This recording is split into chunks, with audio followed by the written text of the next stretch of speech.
July August আন্দোলনের প্রথম শহীদ আবু সাইদ হত্যা মামলার বহুল প্রতীক্ষিত রায় ঘোষণার পর আন্তর্জাতিক অপরাধ ট্রাইব্যুনাল 2 প্রাঙ্গণে উত্তেজনাকর পরিস্থিতির সৃষ্টি হয়। রায় ঘোষণার সঙ্গে সঙ্গেই সাজাপ্রাপ্ত আসামিদের মধ্যে তীব্র প্রতিক্রিয়া দেখা যায়, যা মুহূর্তেই হট্টগোলে রূপ নেয়। বুধবার দুপুরে ট্রাইব্যুনালের চেয়ারম্যান বিচারপতি নজরুল ইসলাম চৌধুরীর নেতৃত্বাধীন 3 সদস্যের বিচারিক প্যানেল এর রায় ঘোষণা করেন।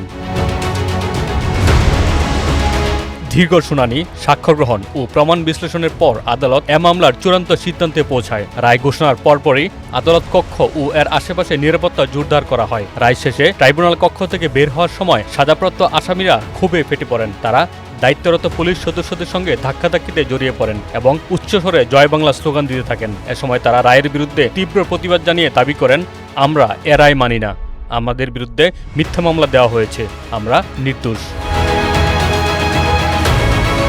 আইনশৃঙ্খলা বাহিনী দ্রুত পরিস্থিতির নিয়ন্ত্রণে আনে এবং আসামিদের নিরাপত্তার সঙ্গে আদালত প্রাঙ্গণ থেকে সরিয়ে নেওয়া হয়। কোনো বড় ধরনের অপ্রীতিকর ঘটনা না ঘটলেও পুরো এলাকায় কিছু সময়ের জন্য উত্তেজনা বিরাজ করে। রায়ে ট্রাইব্যুনাল 2 পুলিশ সদস্যকে মৃত্যুদণ্ড প্রদান করেছেন। তারা হলেন রংপুর মেট্রোপলিটন পুলিশের সাবেক এএসআই আমির হোসেন এবং কনস্টেবল সুজন চন্দ্র রায়। আদালত তাদের বিরুদ্ধে আনা অভিযোগ প্রমাণিত হয় সর্বোচ্চ এই শাস্তি প্রদান করেন।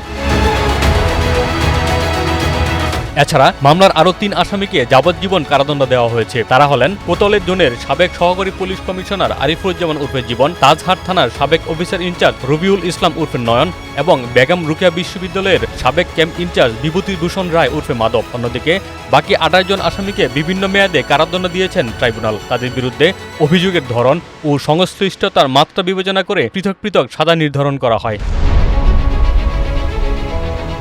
উল্লেখ্য, জুলাই আগস্ট আন্দোলনের সময় সংঘটিত এই হত্যাকাণ্ড দেশজুড়ে ব্যাপক আলোড়ন সৃষ্টি করেছিল। আবু সাইদের মৃত্যু সেই আন্দোলনের একটি গুরুত্বপূর্ণ মোড় তৈরি করে এবং পরবর্তীতে এক ঘটনাকে কেন্দ্র করে বিচার প্রক্রিয়া শুরু হয়। দীর্ঘ আইনি প্রক্রিয়া শেষে এ রায়কে অনেকেই বিচারিক ন্যায় বিচারের একটি গুরুত্বপূর্ণ ধাপ হিসেবে দেখছেন, যদিও আসামিপক্ষ রায় প্রত্যাখ্যান করেছেন এবং উচ্চ আদালতে আপিলের প্রস্তুতির কথাও জানিয়েছেন।